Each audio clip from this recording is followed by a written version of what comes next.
એક ગામમાં રાઘવ નામનો એક ખૂબ જ ગરીબ કુંભાર રહેતો હતો.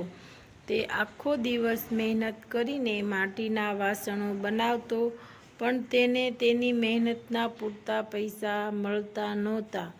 તેના કારણે તે હંમેશા ઉદાસ અને નિરાશ રહેતો. તેને લાગતું કે તેનું નસીબ જ ખરાબ છે અને તેનું જીવન નકામું છે. એક દિવસ ગામમાં એક સંત પધાર્યા. રાઘવ પોતાની ચિંતા લઈને સંત પાસે ગયો અને બોલ્યો, મહારાજ, હું ખૂબ જ મહેનત કરું છું તોય હંમેશા ગરીબ જ રહું છું. મારું જીવન એકદમ નકામું છે. ઈશ્વરે મારા નસીબમાં કોઈ ખુશી લખી જ નથી. સંતે રાઘવની વાત શાંતિથી સાંભળી. તેમણે પોતાના ઝોળામાંથી એક ચમકતો લાલ રંગનો પથ્થર કાઢ્યો અને રાઘવને આપતા કહ્યું, બેટા, આ પથ્થર તું લઈ જા અને બજારમાં આની કિંમત કરાવી આવ.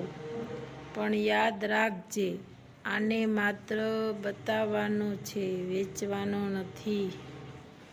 રાઘવ પથ્થર લઈને બજારમાં ગયો. પહેલાં તે એક ફળ વેચવાવાળા પાસે ગયો. ફળવાળાએ પથ્થર જોઈને કહ્યું, આ પથ્થર સુંદર છે, તું મને આપી દે. બદલામાં હું તને 2 કિલો સફરજન આપીશ. રાઘવે ના પાડી દીધી. પછી તે એક કાપડના વેપારી પાસે ગયો. વેપારીએ પથ્થર જોઈને કહ્યું, હું આના બદલામાં તને એક સારો પોશાક આપીશ. રાઘવ ત્યાંથી પણ આગળ વધ્યો.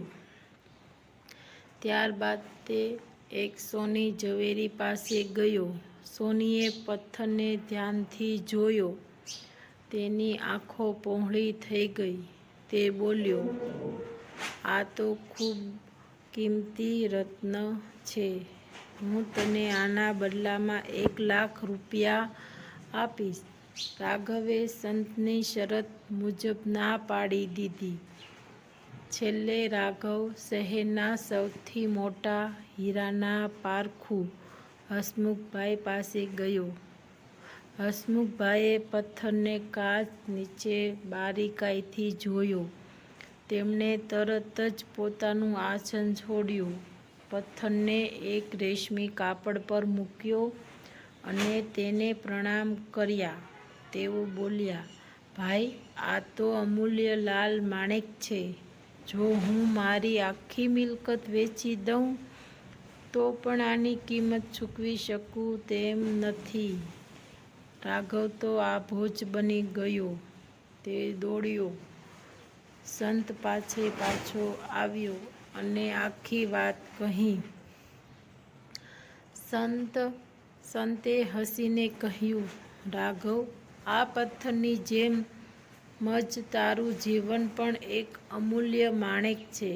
પણ જ્યાં સુધી તું તારી જાતને સસ્તા માટીના ઘડા જેવી ગણીશ, ત્યાં સુધી દુનિયા પણ તને 2 કિલો સફરજન જેટલી જ કિંમત આપશે. તારી સાચી કિંમત તારી મહેનત, તારા વિચારો અને તારા આત્મવિશ્વાસમાં જે ઈશ્વર છે તને અનમોલ બનાવ્યો છે. તારી જાતને ક્યારેય કમજોર ન સમજ. રાઘવ સંતના ચરણોમાં નમી પડ્યો. તેને સમજાઈ ગયું કે પરિસ્થિતિ ગમે તેવી હોય, પોતાની જાત પરનો ભરોસો ક્યારેય ગુમાવવો જોઈએ નહીં. તે દિવસથી તેણે નિરાશા છોડી દીધી અને નવી ઉર્જા સાથે કામ કરવા લાગ્યો. વાર્તામાંથી બોધ મોરલ: આપણે ઘણીવાર બીજા લોકોના અભિપ્રાય સાંભળીને કે નાની નિષ્ફળતાઓથી આપણી જાતને કમજોર માની લઈએ છીએ. પણ યાદ રાખો, દરેક વ્યક્તિમાં એક અનોખી શક્તિ છુપાયેલી હોય છે. તમારી જાતને ઓળખો અને ક્યારેય હિંમત ન હારો. તમને આ વાર્તા કેવી લાગી? કમેન્ટમાં જરૂરથી જણાવજો. અને વિડીયો સારો લાગ્યો હોય તો લાઈક શેર ને સબસ્ક્રાઈબ કરી દેજો. ત્યાં સુધી આવજો.